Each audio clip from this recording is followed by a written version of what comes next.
initially to the West Wing to discuss my ideas with Larry Summers and Gina Sperling, and at the end of that year to be invited to speak at the White House, something that I found incredible of the open-mindedness of the American people. You see, to invite a citizen of Chile to share his experience about Social Security with 600 of the leaders of America speaks so highly of your country and shows why you are the greatest or the most successful nation on earth. But at the same time, I was looking for the next presidents, as I am doing now, incidentally, and I was trying to look for them. So I went to see a lot of prospective candidates, and among others, there was this governor of Texas, who, so through a common friend, he invited me to Austin, and we had a 2-hour discussion about this.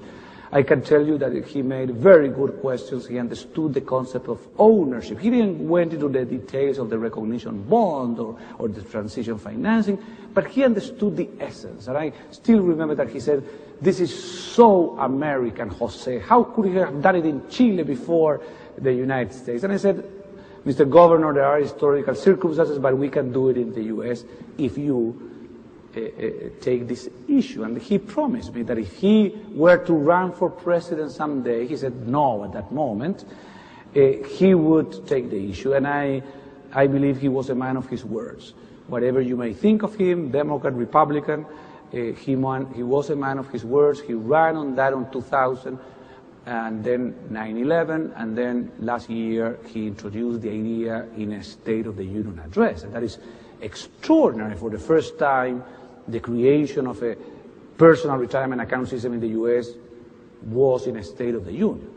Now, many things happened. The first one was, in my view, a strategic mistake. Some people in the government convinced the president that he should at the same time create personal accounts, something that is positive, something that is joy to the people, and solve the unfunded liability problem, the fact that the old system is bankrupt. So, as you may know, he introduced a very complex idea called progressive indexing that at the end of the day means cutting promised benefit, not benefit, but promised benefit. But of course, the next day, a lot of the press, the headline was, the president proposed to cut benefits. When I saw that headline in the New York Times, I said, the reform is dead. You see, how can you reform something if you promise to cut benefits? I believe that those two reforms should be done separately. I believe you can create personal accounts in one initiative, and in another one, that clearly, again, that has to be a bipartisan commission proposing it, like when you close military bases or things like that. You see, all of them should agree so that they cannot criticize themselves. And another problem is, what do you do with the unfunded liability, the solvency problem? In Chile, I did them in a sequence, but never at the same time. You cannot sell two huge, complex, difficult ideas at the same time. There is the ABC of marketing even. But here, in my view, the discussion was so confusing. Some people really did not understand what was exactly the president proposal. Second, and something that has surprised me enormously, is that I believe that for any great reform or initiative, you need a man in charge. You needed Dwight Eisenhower for D-Day. I just saw the film about Eisenhower. You need a commander-in-chief of the initiative, a Mr. Social Security. Who was it? Nobody. See, the president cannot, with a war in Iraq, with a war on terror, with Katrina, with the enormous demand on his time, his energy, his sleep, also be the Mr. Social Security. And I was really astonished to see that there was no member of the cabinet who was appointed or took upon himself the role of going every week in front of the American people, going to 200 cities, going to every forum in the country as Mr. or Mrs., incidentally, Mrs. Social Security. And third, I believe that you have a problem that is very difficult, and I cannot enter into that. I do not have the information, but about the war on terrorism and Iraq and all that. It is extremely difficult to wage such a complex situation and to manage it and to do something like this. I can imagine a president every day, you see, being briefed about the casualties and the bombings and the elections in Iraq and the Congress and the Middle East and Afghanistan. And how can he say, okay, and now forget all that and I will think about... It's extremely difficult, I must confess that. So, honestly, I was not surprised, but I believe it was a great step forward because the conversation began. The President mentioned in the State of the Union, the New York Times asked me for a full-page op-ed to explain my view. An op-ed columnist of the New York Times, John Tierney, bought my idea, went to Chile and has written 3 very good pieces. One reporter wrote a very bad piece. Well, but that is the conversation in a democracy. So I believe we are in the right track and it will take some time. I only hope you do it before the Titanic hit the iceberg, because to transfer passengers from one ship to another is always difficult in high seas. But let me tell you that it's much more difficult to do it once you have hit the iceberg. Another question? Thank you. We've at least started the debate in the U.S. Is there any prospect that they'll start the debate in Europe before they hit the iceberg?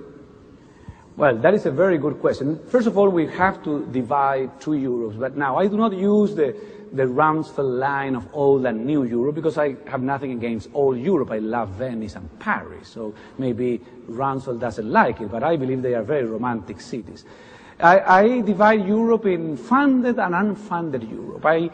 The countries of the former Central and Eastern Europe, all of them, are moving in the direction of personal account. I have been personally many times in them, and I have consulted with President and Prime Minister. And can I tell you that Poland already has a system, Hungary has a system. Last year, Slovakia began it. I was a month ago in Estonia, in Lithuania. I am going next month to Croatia. Even a country that will become independent on May the 1st, Montenegro, part of Serbia and Montenegro, they are not yet a country, but they already have been to Chile to study the Chilean pension system, and I am visiting Podgorica in order to help them because of the birth of a country. So there are 20 countries in Central Eastern Europe doing this, so that is clear. The difficulty is in the core of the European Union. You see, there is this welfare state mentality, especially in France, Germany, and Italy, and it's extremely difficult. Of course, I am invited by universities, by private companies, but not yet by the political elites. The political elites do not even want to touch the issue. They don't even want to discuss it. They don't even want to say that it exists. That is, they don't want to tell the passengers, that the workers, that they are passengers in the Titanic. Now, I believe that there are 2 elements that will bring the issue to the table in the next 5 years. One is the enlargement of the European Union. That is, when they were only the old European Union countries, they didn't have the competition from the other side. But now you see that they have tax competition, pension competition, basically economic policy competition. You know, a lot of companies in Germany are relocating to Prague, to Bratislava. After all, it's so close. And they can have a much less regulation, taxes, and better pension system for their workers. That is an element in the cost structure. So all the countries are competing.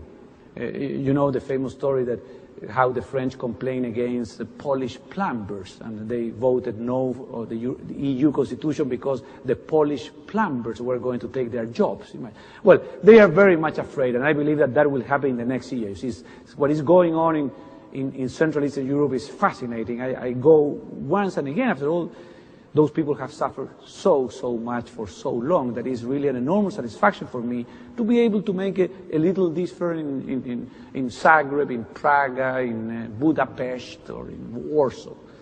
Second, the monetary union. You see, they went toward a common currency. It is very debatable among economists whether it's good or bad. I will not enter that discussion, but they do have a common currency and one central bank. Now, why I have connected this issue